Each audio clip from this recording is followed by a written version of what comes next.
You are about to witness bodily dismemberment, sub-zero temperatures, and all-out mayhem. Brought to you by the Frontline Network.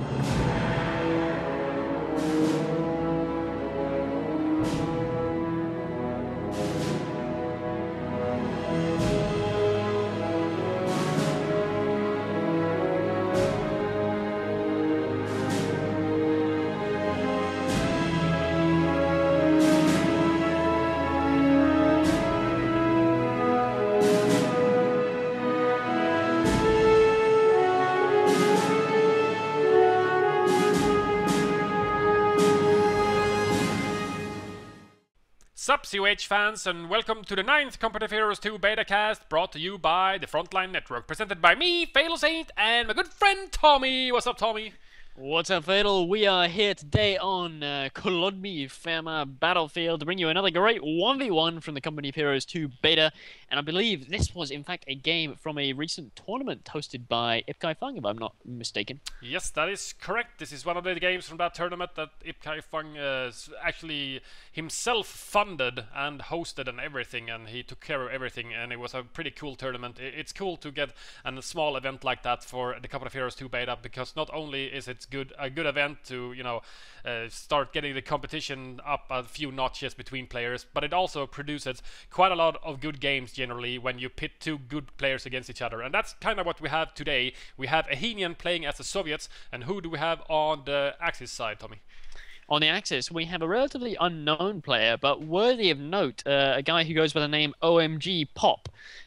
He's been playing in a couple of these tournaments because there's been a few beta tournaments kind of floating around the last few days, and and actually that's a point. The beta is going to end on the 30th. On the 30th of April, the beta is going offline. We don't know when it's going to come back on.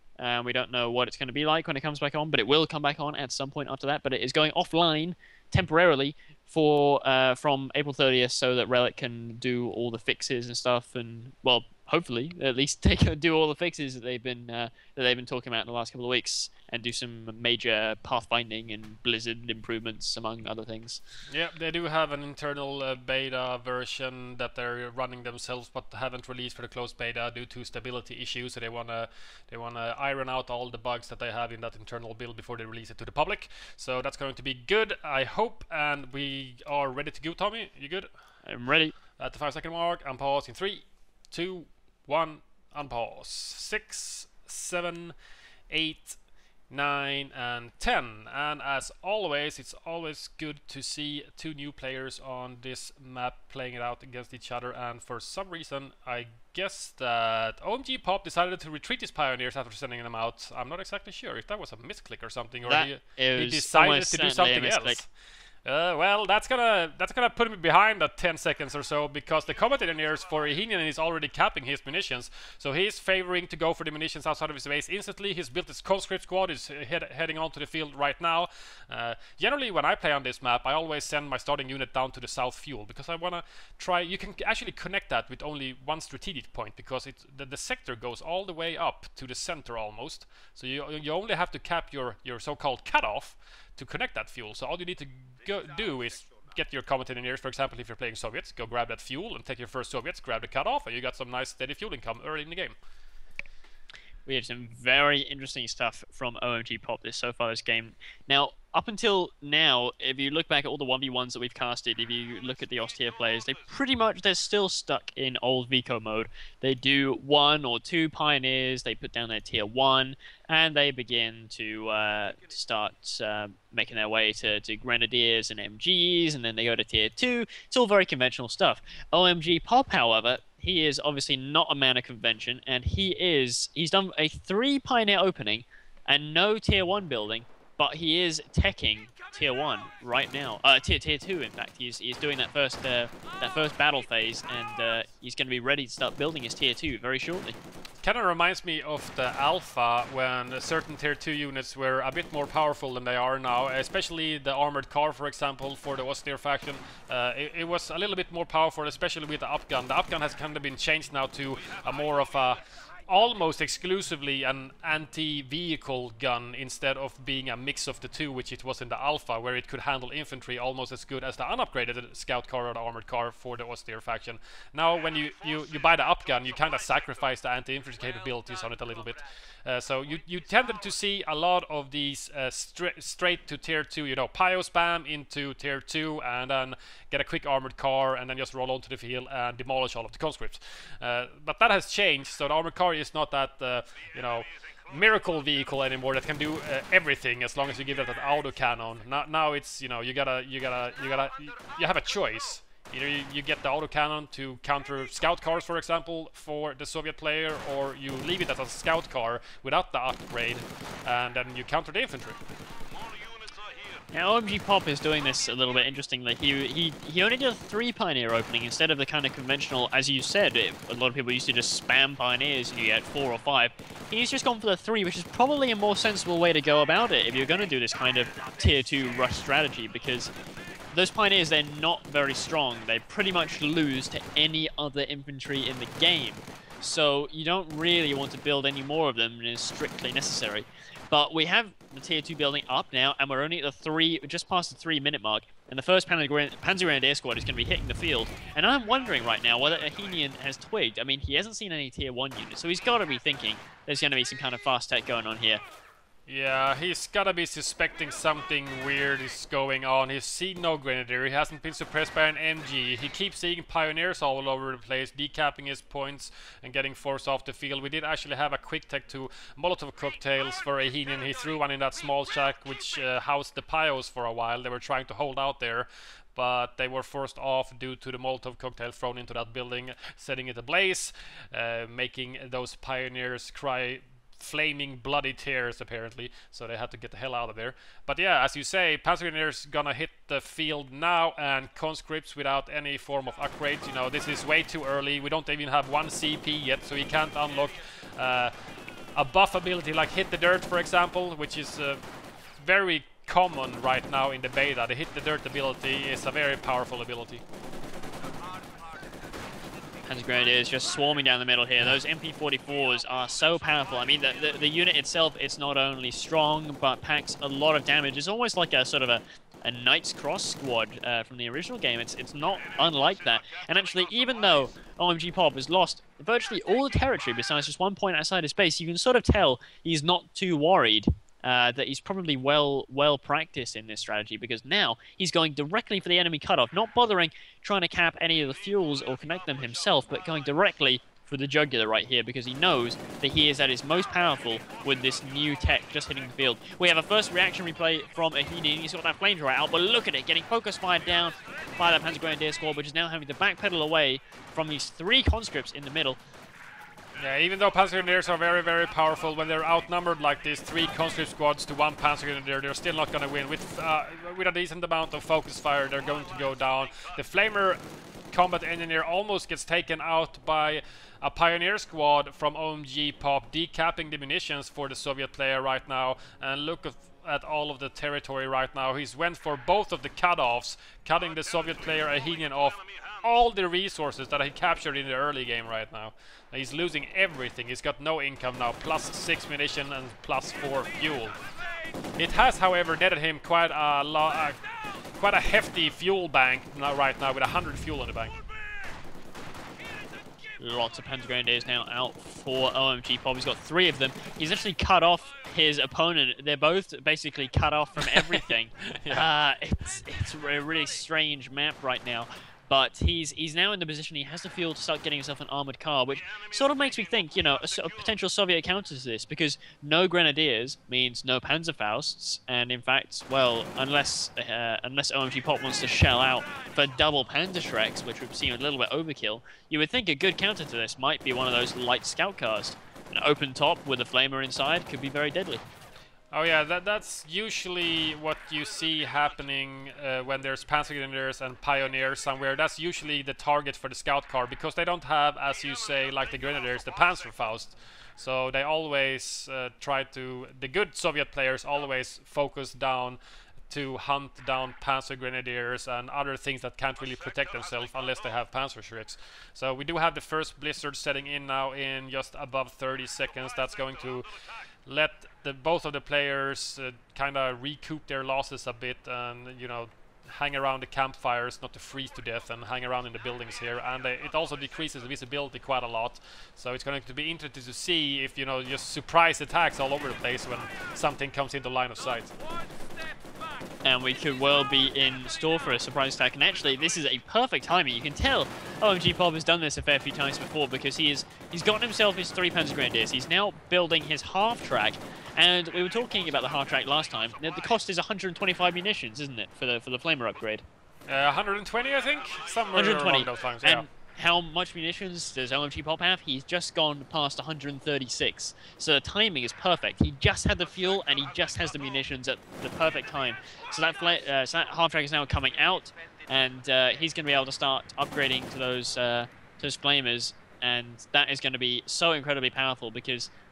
and especially judging by what he has done, he's gone for shock troops now, down in that doctrine for shock troops. Good against Panzer Grenadiers, not so hot against an armored flamethrower. No, not that hot against the armored car, especially not upgraded with the Flammenwerfer upgrade. It's going to lay in the hurt on those elite armored shock troops, but he does have 1 squad and a 2nd squad building, so actually no real proper hard counter to this half-track. And this half-track is very aggressively just going forward towards the Soviet base. He decides to back off and go back up the Panzer Grenadier squad in the center, which is very, very damaged, down to 3 men, and there are 2 conscript squads there. 1 is retreating. Here comes the shock troops now from Enhenian, rushing into the center, but as you said, there is no real counter to this Flammenwerfer. He did get 1 AT nade off on it and damage its engine, but as he did 3 PIO opening, I don't think OMG Pop is gonna have much of a problem repairing this half-track over and over again. 1 AT nade is not gonna be enough. He needs a hard counter now. Yeah, the half-tracks are very sturdy. Their armor is not that great, but in fact, it's worth mentioning that its armor was actually nerfed in the latest beta patch that came out last Tuesday. But it's worth noting that the half-track has just an awful lot of health, so 18-8s really aren't the way to go. And it's pretty much just an unfortunate, you know, fact of the beta that the half-track at this point, especially when you give it those flamers, is pretty damn hard to counter, really. Yeah. Even considering the amount of territory that Enhenian took from his opponent, that's now being taken back by the austere player. And as you're going to see now, even though the Flamer half-track doesn't have that many kills as yet, it's really going to push the Soviet player around until he can get some proper counters.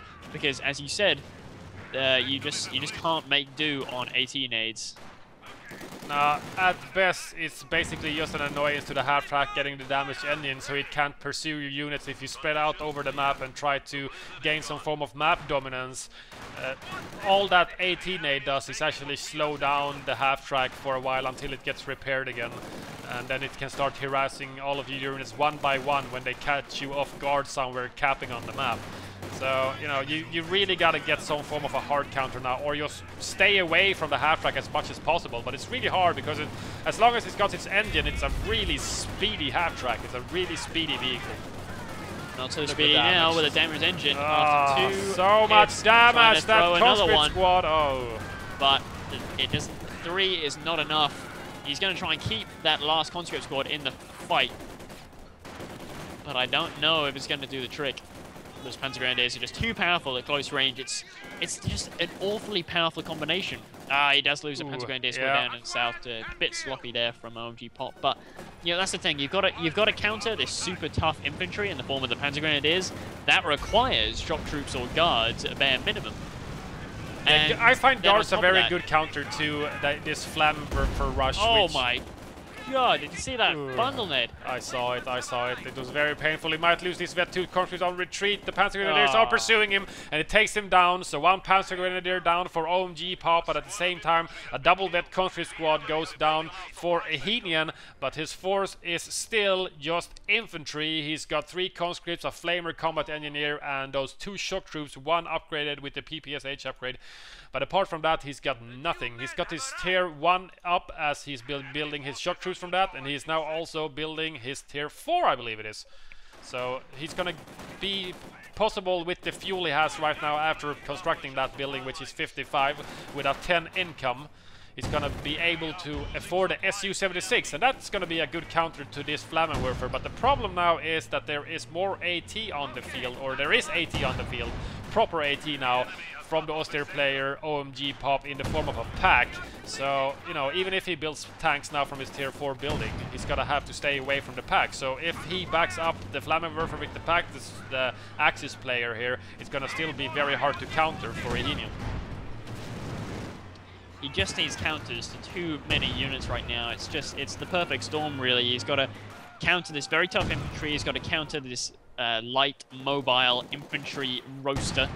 And he's got to do something about the pack because, you know, a tank might sound like the logical way to go about things, but of course all those Panzer Grenadiers, they can actually afford to buy themselves some Panzerschreck, so it's a very tough position here for Ehenian to be in. And now we actually have a pick of a doctrine here. It is the Opel Blitztruck doctrine, and an Opel Blitztruck has been called in, which is going to go and lock down some sectors for OMG Pop. At the same time that base building is still constructing, he actually cancelled that to go for the tier 2 instead. Maybe he was feeling the strain from the fuel and figured out with the pack there he can't actually overpower the Flammenwerfer with an Su-76, which was the only tank he could have afforded from tier 4. So he cancelled it to build tier 2 instead. So maybe, just maybe, the Soviet player himself will get an AT gun, and then we'll have some AT gun wars combined with infantry forces, shock troops and conscripts from Ehenian, the Soviet player, and Panzer Grenadiers, and this Flammenwerfer as anti-infantry for OMG Pop. Almost all the territory has been taken back by Everything. OMG Pop, which is quite a feat, really, considering that he had virtually no territory just, you know, not that long ago. I mean, we're only 14 minutes into the game, of course. So it's, yeah, I mean, and still OMG Pop, no sign of any further teching yet. He's just content to sit in this stage of tech because enlarging his army any further would actually cause him big problems for upkeep. He's already down to just a plus 216 per minute manpower income, so it's a tough position when it comes to reinforcing expensive Panzer Grenadiers.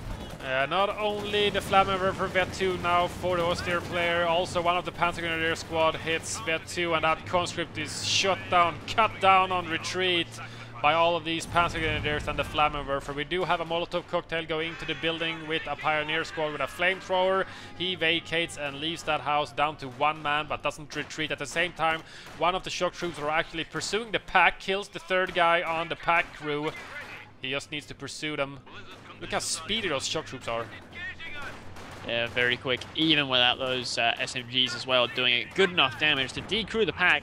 They might even be able to steal it now, but yeah, no, two Panzer Grenadiers coming up to on their rear. They're not going to survive this for very long. They're going to throw a nade, nicely done, but also nicely dodged by OMG Pop. That is not going to pose a problem. The only gun has... Oh, is that an AT gun? Okay, yeah, Soviet AT gun. He found the Flammenwerfer, he saw it, and took a shot on it, took it down to approximately 50% health, but the second shot actually missed. So that was very unfortunate. He could potentially have taken out that Flammenwerfer, which is still a massive nuisance to this mainly infantry-based force from Ehenian right now. He can't really do much as long as that Flammenwerfer is still alive, because if he spreads out over the map, he's gonna get picked off one by one. And if he clumps up together, you know, he can't do anything, because then OMG Pop can defend with his pack if any vehicles would be built by the Soviet player, for example. I don't know, these Panzer Grenadiers are very, very strong, even though there are shock troops with PPSHs there. It's basically tit for tat right there. It's gonna be a trade. You know, one Panzer Grenadier for one shock troop, and then both of the squads are mainly gonna be forced to retreat. And all this is just done with 3 PGs. That's got to be the magic number for OMG Pop. I'm really interested in this strategy, to be honest, just from an educational point of view. It's really interesting to see this, because I was doing this quite a bit at the beginning of the beta, and I sort of went off it a little bit when I realized how powerful Grenadiers were with those Panzerfausts. And I think it's, with so many Soviet players going for this kind of mainly conscript-centric build, I can imagine it being incredibly powerful against that kind of thing. But you do get the odd player doing something very creative, doing something like, you know, a fast flamers in half-tracks or snipers kind of thing, and I think that would really shut this down. Yeah, the Soviet scout car, especially with a flamer or a sniper in it, for example, you're not going to be able to counter that with Panzer Grenadiers, and your Pioneers have no chance in hell to killing it either. So if that happens, you could potentially lose your first Panzer Grenadier squad and basically lose the game right there. And that would be a completely devastating blow to your build order if you want to go for only 3 Pioneers into tier 2 and then save up manpower so you can get a lot of Panzer Grenadiers out first. But if you start losing those squads very rapidly due to the scout car from the Soviet player, yeah, that's basically game over for this whole build order. We do have some Panzerschreck upgrades on one of the Panzer Grenadier squads actually, so that's good in case any form of vehicles will be rolling out. But right now the Soviet player can't afford reinforcing all of this infantry he keeps losing, and at the same time he's built an MG from his tier 2 building as well. I noticed that MG, I can sort of see the strategy behind it, and in a lot of ways I can imagine it being quite useful, because he is facing just a very infantry-based army, with the exception of that half-track, which is now being used basically as a reinforcement point. But just look at the kills it managed to get in this time. 27 kills. It's just insane. Yeah, 27 kills, that's a lot of manpower out there, especially if you factor in that not all of those kills were conscripts and combat engineers, which are fairly cheap to reinforce. Quite a lot of those shock troops also died to it. Not entire squads, but a lot of squad members from the 2 shock troop squads that was built by Ahinian before.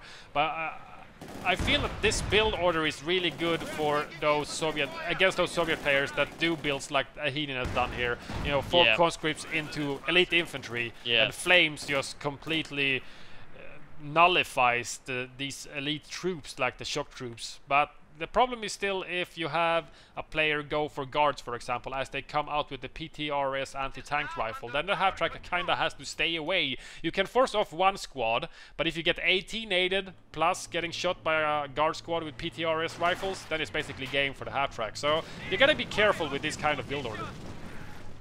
Yeah, no, it's certainly not an insta-win. You still got to play it very carefully, and you know, unit preservation arguably even more important than doing anything else, because it is a bit risky. You start losing too many pioneers, you're going to lose way too much map, and you know, you're going to get conscripts just camping in buildings and stuff where Panzer Grenadiers can't really get them out.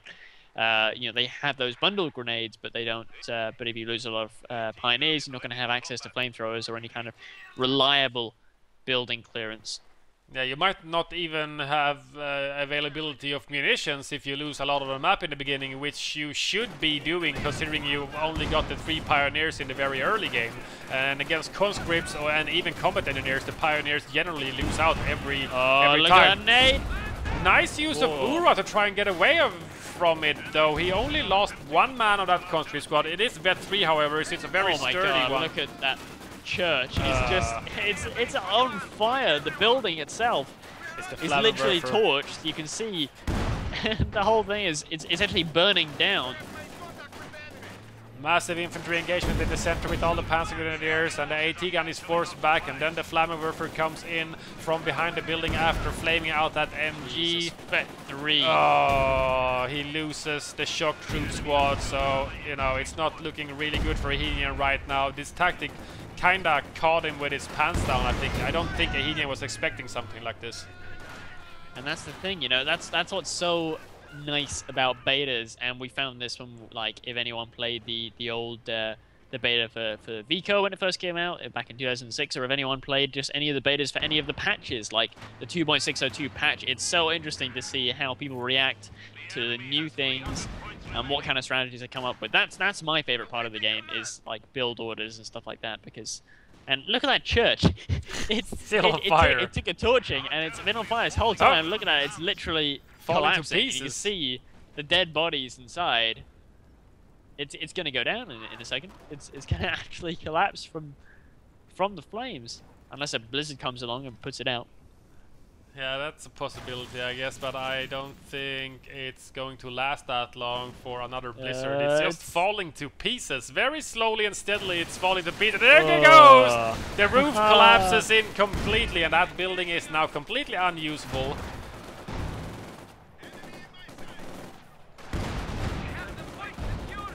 We do now have a second AT gun for the Soviet player Ehinian, and he's rebuilding that shock troop squad that he lost in the center before to the Pioneer Flamers and the Flammenwerfer. OMG Pop's Pioneer Flamers jump into a building to try and lay down as much flamethrower damage as possible, but doesn't really get the chance to do any kind of proper damage before he's forced off. All of the Soviet infantry is basically now right here in the center, fighting over this middle VP, but he is losing the VPs in the north.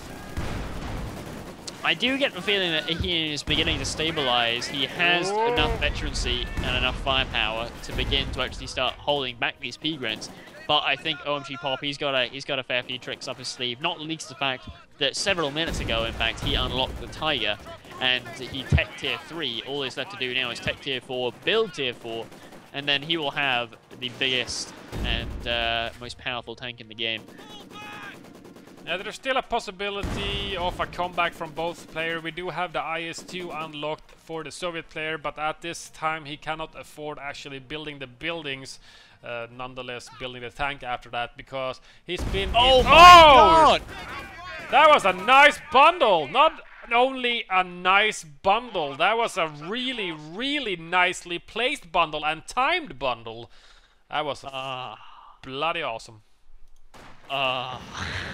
Oh my god! So that painful. was a whole. Was that wasn't a conscript? That was a whole shock troop, wasn't it? Shock troop squad, and he just upgraded the PPSH upgrade hit, and then the bundle nade exploded, and those PPSH submachine guns just flew into pieces all over the map.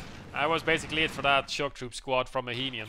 So that's another shock troop squad now, and we have to mention that those guys, the elite troops, the shock troops for the Soviets, are not really cheap. Not only to reinforce, the squad costs 360 whopping manpower, just like a Panzer Grenadier squad. So losing a squad like that just to one bundle nade and a little bit of focus fire from two STG-44s on the Panzer Grenadier, that's gotta hurt. Now, we haven't actually seen a straight tech to the Tiger, which is interesting. We've actually seen OMG Pop. He's going for the Panzer IV to keep things in check, keep him just keep things tiding over until he can bring out the big guns. So he's got that Panzer IV now racing into the middle, where there are two AT guns, so he's got to be careful. He's actually driving, he drives over that fire and gets an engine damage. Oh, that's unfortunate. One shell is enough to give him that damaged engine. Although he is actually going to manage to get out of there. Combat engineer from Ehinian retreating past Vet 2 stormtroopers, I almost said, but they are kind of like stormtroopers with MP44s from Vico, but they're P-Grens, Panzer Grenadiers with STG-44s with the possibility of upgrading to Panzer Strikes as well. Here comes the Flammenwerfer from the flank now against one of the AT guns and that MG. At the same time, the Vet 3 Panzer Grenadier squad is charging in, decrewing the other AT guns. So only one AT gun down. He takes out the second AT gun as well. This Flammenwerfer now, the hero of the Reich. 52 kills! Soviet army? Yes. Yes, it was. Jesus. Game over. Game over. I don't blame him, to be honest. Literally every single unit in the Soviet army died in that one engagement with all of these vetted P-Grens and the Flammenwerfer coming in on the flank, netting him even more kills to tally up his total to 52 infantry kills with that half-track. That OMG Pop quick tech 2 without building his tier 1, he just went straight for tier 2, and that thing murdered everything on the battlefield. That was absolutely nuts. I mean, it's not surprising when you consider the Vet 3 is actually an increase to damage. So, yeah, Flamers with increased damage are not to be toyed with in any light fashion whatsoever. No, don't want to meet that Flammenwerfer half-track in a dark alley sometime when you're a Soviet trooper. You are so toast. You may not make it out alive. No, it's a big possibility that you will die horribly and you'll be kind of warm when you die, but everything else about the whole experience is probably pretty painful. Brutal game, very nice tactic, very nice build orders, skipping straight to tier 2, just 3 pioneers into Panzer Grenadiers and that Flammenwerfer, and then keep teching to get the Panzer IV. Pretty cool beta build, I guess we could call it that. Yeah, no, it's a nice thing. I mean, it was originally discovered in the alpha as being very powerful. It's good to see that we've still got a bit of creativity going on in the beta. Yeah, different things happening in different games. Thanks guys for watching. Don't forget to subscribe, like, and comment on this video, favorite and share it with your friends. See you guys for the next episode. See you guys.